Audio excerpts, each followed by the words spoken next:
ये वो जहाज है जो 1 जनवरी 2015 में अपने साथ ढेर सारी लग्जरी गाड़ियां और लग्जरी बसें लेकर जा रहा था। जर्मनी की तरफ जाता ये जहाज 19 नोट्स प्रति घंटे की गति से जा रहा था। पानी एकदम शांत था और इसीलिए कैप्टन ने जहाज की स्पीड को बढ़ाकर 22 नोट्स प्रति घंटे की कर दी।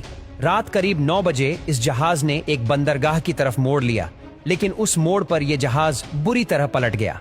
ये जहाज एक तरफ कुछ अजीब तरीके से झुक गया और सभी लग्जरी गाड़ियां भी एक तरफ लुढ़कने लग गईं। रोल्स रॉयस, बेंटले जैसी करोड़ों की गाड़ियां इसमें मौजूद थीं। चालक दल के 2 सदस्य समुद्र में गिर गए। बाद में पता चला कि ये कैप्टन की गलती नहीं, बल्कि गलती इसमें लोडिंग के समय हुई थी। दरअसल लोडिंग के वक्त उन्होंने हैवी व्हीकल्स जैसे कि क्रेन और बस को ऊपरी माले पर लोड कर दिया था और कम वजन की गाड़ियां नीचे वाले फ्लोर पर थीं। इससे हुआ ये कि जब इस जहाज को मोड़ा गया तो ये जहाज इनबैलेंस होकर पलट गया। उस दिन इस जहाज में मिलियंस ऑफ डॉलर का नुकसान हुआ था। अभी तो ये हादसा कुछ भी नहीं। आज आपको इस वीडियो में ऐसे ऐसे समुद्री हादसों के बारे में बताऊंगा जिसे सुनकर आप हैरान हो जाएंगे। नंबर 1, एक्सप्रेस पर्ल जहाज। इस जहाज ने 2021 में ही अपनी सर्विस शुरू कर दी थी और 3 महीनों बाद ही ये जहाज नष्ट हो गया। 20 मई 2021 में श्रीलंका के कोलंबो तट पर इस जहाज में अचानक एक भयंकर आग लग गई। उस समय जहाज में करीब 1400 से ज्यादा कंटेनर्स पड़े हुए थे।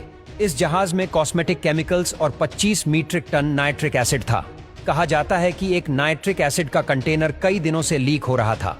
जब ये जहाज कोलंबो तट पर गया तो इस जहाज की लीकेज को रोकने के लिए श्रीलंका से टीम बुलाई गई, लेकिन जब तक वो पहुंचते ये जहाज बुरी तरीके से आग की लपटों में घिर चुका था। हालांकि देर रात के बाद फायर ब्रिगेड डिपार्टमेंट ने आग पर काबू पा लिया और जो 25 लोग जहाज में फंसे थे उन्हें भी बाहर निकाल लिया गया, लेकिन तेज हवाओं और जलनशील केमिकल के चलते वो फिर से आग की लपटों में आ गई और ये जहाज 1 हफ्ते तक लगातार जलता रहा और आखिरकार ये जहाज पानी में डूब गया। कहा जाता है कि ये शिप जब डूबी तो इसमें कई विस्फोट भी हुए, जिससे इस जहाज का डूबना तय हो गया था। लाखों समुद्री जीव उन केमिकल्स की वजह से मारे भी गए। ऐसे ही कई सारे आपको कार्गो जहाजों के हादसे देखने को मिलेंगे। जैसे कि एक बार ये कार्गो जहाज सामान लोड करके जा रहा था, लेकिन तभी उस जहाज के क्रू मेंबर ने देखा कि किसी दूसरे कार्गो जहाज का कंटेनर गिर गया है। वो तुरंत कंटेनर के पास गए और उन्होंने ग्राइंडर की मदद से उस कंटेनर को काट डाला। काटने पर उन्हें अंदर से जो मिला उसे देखकर वो सभी हैरान थे। दरअसल उसमें हजारों की संख्या में एप्पल के लैपटॉप और मोबाइल फोन थे। दोस्तों, ऐसा कई बार हो चुका है जब कीमती सामानों का कंटेनर पानी में गिर गया हो। नंबर 2, एमवी गोल्डन रे।